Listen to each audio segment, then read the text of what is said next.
एक बार एक राजा ने बड़े बड़े विद्वान ज्योतिषियों को अपने राज्य सभा में बुलाकर प्रश्न किया कि मेरी जन्म पत्रिका के अनुसार मेरा राजा बनने का योग था तो मैं राजा बना, किंतु उसी घड़ी मुहूर्त में अनेक जातकों ने जन्म लिया होगा जो राजा नहीं बन सके।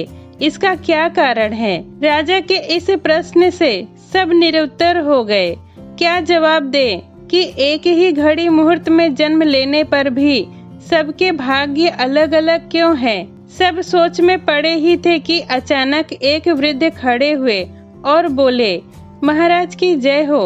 महाराज, आपके प्रश्न का उत्तर भला हम कैसे दे सकते हैं? आप यहाँ से कुछ दूर घने जंगल में यदि जाएंगे तो वहाँ पर आपको एक महात्मा मिलेंगे, उनसे आपको उत्तर मिल सकता है।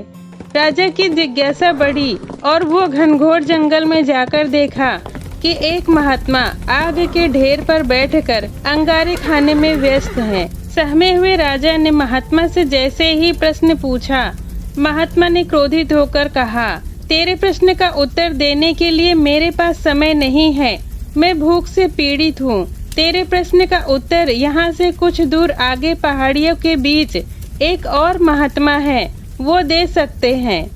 राजा की जिज्ञासा और बढ़ गई। पुनः अंधकार और पहाड़ी मार्ग पार करके बड़ी कठिनाइयों से राजा दूसरे महात्मा के पास जा पहुँचे, किंतु यह क्या! महात्मा को देखकर राजा हक्का बक्का रह गए। दृश्य ही कुछ ऐसा था, वे महात्मा अपना ही मांस नोच नोच कर खा रहे थे। राजा को देखते ही महात्मा ने डांटते हुए कहा, मैं भूख से बेचैन हूँ, मेरे पास इतना समय नहीं है। आगे जाओ, पहाड़ियों के उस पार एक आदिवासी गांव में एक बालक जन्म लेने वाला है जो कुछ ही देर तक जिंदा रहेगा। सूर्योदय से पूर्व वहां पहुंचो, वह बालक तेरे प्रश्न का उत्तर दे सकता है। ये सुनकर राजा बड़े बेचैन हो गए। बड़ी अजीब पहेली बन गई है मेरा यह प्रश्न। उत्सुकता प्रबल थी, कुछ भी हो जाए। यहाँ तक पहुँच चुका हूँ, वहाँ भी जाकर देखता हूँ क्या होता है।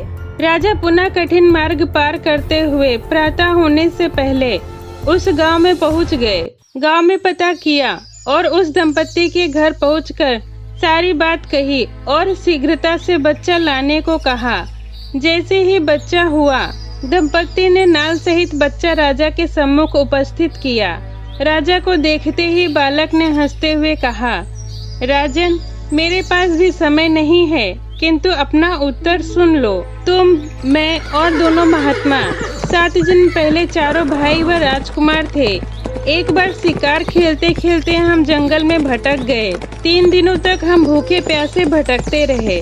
अचानक हम चारों भाइयों को आटे की एक पोटली मिली। जैसे तैसे हमने 4 बाटी सेकी और अपनी अपनी बाटी लेकर खाने बैठे ही थे कि तभी भूख प्यासे तड़पते हुए एक महात्मा आ गए। अंगार खाने वाले भाई से उन्होंने कहा, बेटा, मैं 10 दिनों से भूखा हूँ, अपनी बाटी में से मुझे भी कुछ दे दो। मुझ पर दया करो, जिससे मेरा भी जीवन बच जाए। इस घोर जंगल से पार निकलने की मुझ में भी कुछ सामर्थ्य आ जाए। इतना सुनते ही भैया गुस्से में भड़क उठे और बोले, तुम्हें दे दूंगा तो मैं क्या आग खाऊंगा? चलो भागो यहाँ से। वे महात्मा जी फिर मांस खाने वाले भाई के निकट आए, उनसे भी अपनी बात कही, किंतु उन भैया ने भी महात्मा से गुस्से में आकर कहा, बड़ी मुश्किल से प्राप्त ये बाटी तुम्हें दे दूंगा तो मैं क्या अपना मांस नोच कर खाऊंगा? भूख से लाचार वे महात्मा मेरे पास भी आए, मुझसे भी बाटी मांगी तथा दया करने को कहा, किंतु मैंने भी भूख में धैर्य खोकर कहा कि चलो आगे बढ़ो, मैं क्या भूखा मरूं?